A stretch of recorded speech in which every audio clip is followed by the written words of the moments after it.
Can I get an AR-15? Yep, that'll be $300. I'll take it.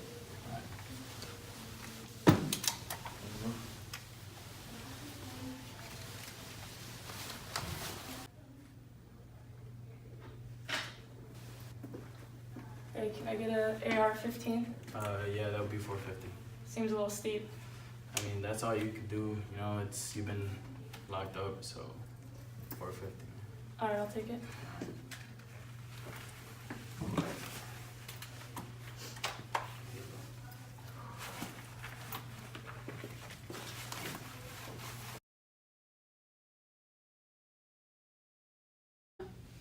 How have y'all been? I've been good. I'm just glad to be a part of this group such as this, just to hear the word of God and feel so loved, you know? How about you? How about you? I'm good. So what is our topic for today? That way I can prepare myself, because y'all not ready to hear my thoughts.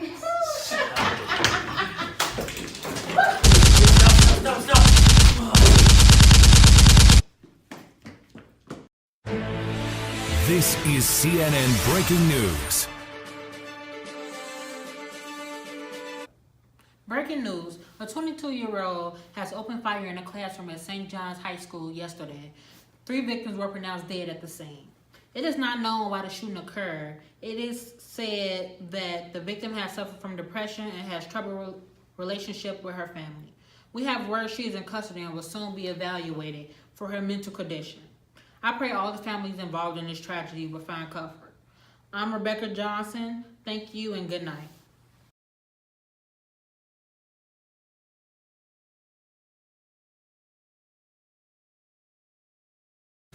Hi, how's everyone doing? Good. Just got blessed with a new job, so I'm really grateful for that. Okay, congratulations. How are you doing together? I'm doing good. I just got a new car that I always wanted. So now I don't have to be in the cold. Okay. That's good. That's good. Stop!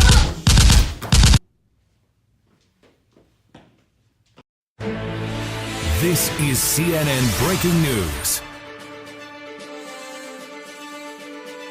Just then, there was another shooting at a local school, just like the one we heard about a month ago. A young African-American woman used an assault rifle to murder a group of students at St. Mary High School, the sister school of St. John. Our heart goes out to the families of the victims.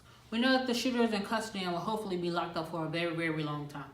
Our president has heard about this and called a press conference to address the issues of this school shooting. Here's what he had to say. Certainly a point that we'll discuss, but concealed carry for teachers and for people of talent, of that type of talent. So let's say you had 20% of your teaching force, because that's pretty much the number. And you said it, an attack has lasted, on average, about 3 minutes.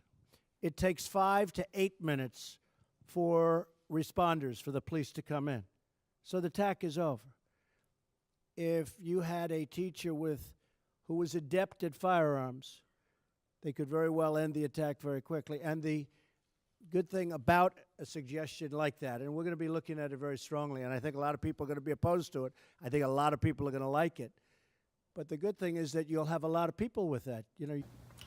Fucking idiot. Oh, snap. We're on air. Sorry. But there you guys have it. He said the solution to gun violence is more guns. No surprise the NRA has given Trump 30 million reasons to advocate for guns. Tonight, on a rare occasion, we'll be taking questions from Twitter to help people cope with the terrible news. One viewer asked, how do we stop all this mass shooting? Oh, honey, this is the news. We don't solve problems. We only report bad stuff out there happens and promote already existing dominant ideologies. Thank you for the questions. I hope that helped. I'm Rebecca Johnson with CNN. Good night.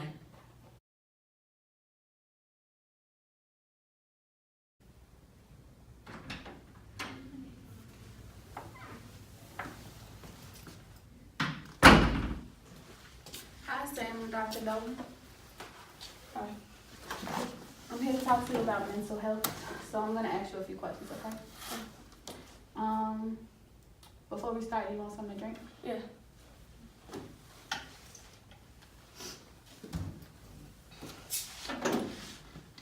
Okay, Sam, so what brings you here today? I did something pretty bad. And how do you feel right now? I feel angry and hurt. Why do you feel angry and hurt?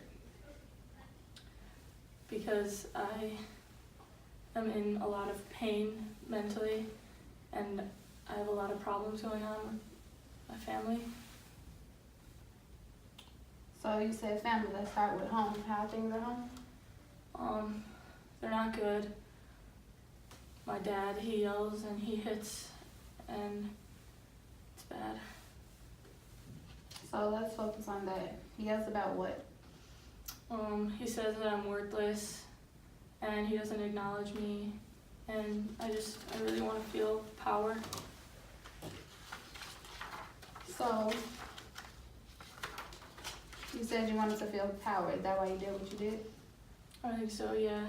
I wanted people to hear my voice. These people, would that be the people at your school? Yeah, How do the people at school treat you? they're mean. It's kind of like my home. They push me around, bully me. Did you think about that during the shooting? Yeah, I did. I felt all the pain, and I just wanted them to feel the same emotional pain that I feel. Sam, at the beginning of this, you said that you did something bad. Does that mean that you knew what you were doing was wrong? I guess now, I guess I know that it was wrong, but I really felt like I had to show them some sort of pain. Do you feel remorseful at all? Yeah, I guess a little bit. Not really. Do you think that your peers deserved what you did to them? Yeah. Well, Sam, I can see that you've been through a lot and that it's taken a toll on your mental health. So thank you for your time.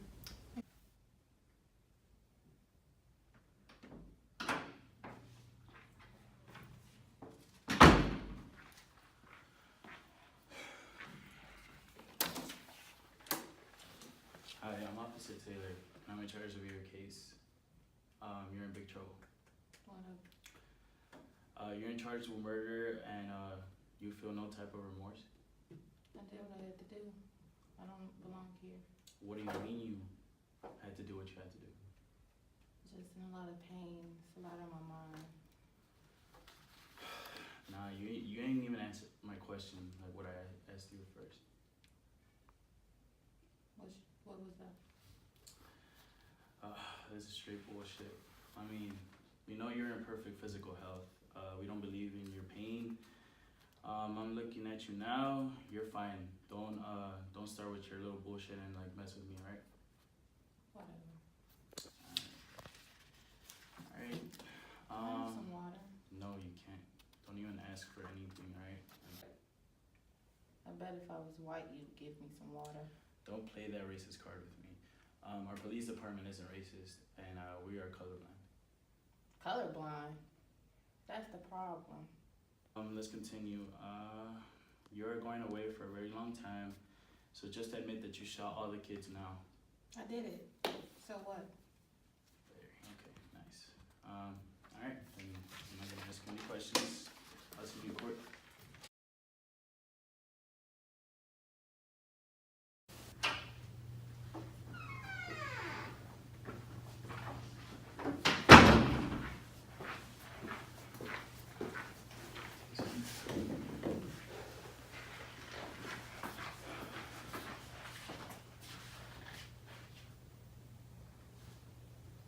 All rise.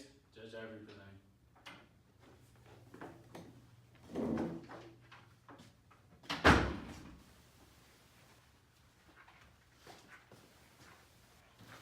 You all may be seated. Please state your full name for the court. Sam Weiner.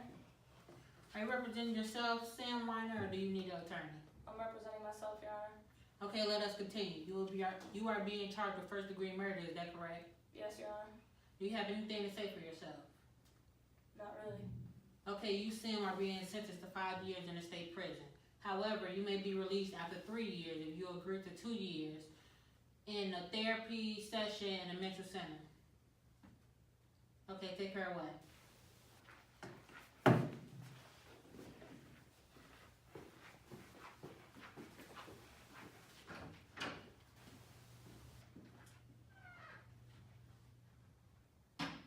Case, please. Presenting case 363.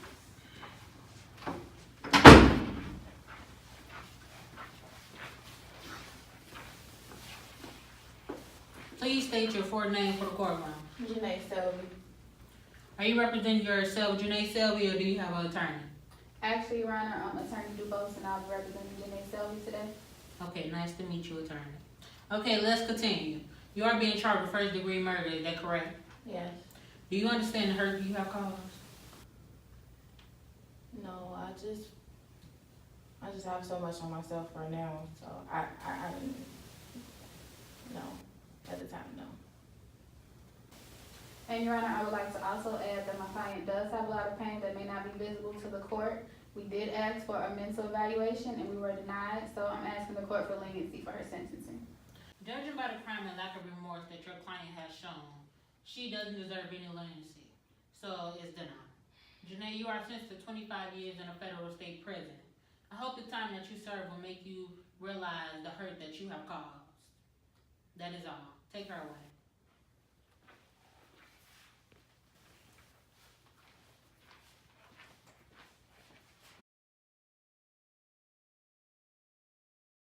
We have a new study, which is just about my favorite thing. I come via academia and all that, so I like to occasionally check in. And it has to do with mass shootings and the media portrayals of the shooters, depending on the shooter's race. So we know that one thing that pops up in a lot of these media portrayals of people who've been involved in a shooting is mental health issues. But what about their race as well? And it turns out that about 33% of the articles in the study describing the crimes of a white shooter made a mention of their mental illness. On the other hand, 26% of articles describing a Latino shooter and only 2% of articles describing a black shooter. Level of 1 to 10, level of shock about this finding. 0. Okay, I should have included a 0 in there. Technically, okay, that's an illegal answer, but we'll accept it. Okay, so also, by the way, let's just sum up a little bit more of this. Holding all aspects of the crime equal, for those of you who are concerned about that, white shooters were nearly 95% more likely to have their crimes attributed to mental illness than black shooters. And if you bring up this next chart, you're gonna see some other narratives that get included. It's a little bit academic looking, I apologize, it hasn't been fancied up, but if you bring this up, we'll see. The portrayal of the person as being a victim of society, having a good character, being from a good environment, and those sorts of things. The dashed line is if the person is white, which means it can be very common for white people to be portrayed as a victim of society, and then it drops down for the others. And by the way, you'll notice, in those last 3, there's no bar for being black. At all, isn't that fascinating? Because it has not happened inside of their sample. So, woo, that's something.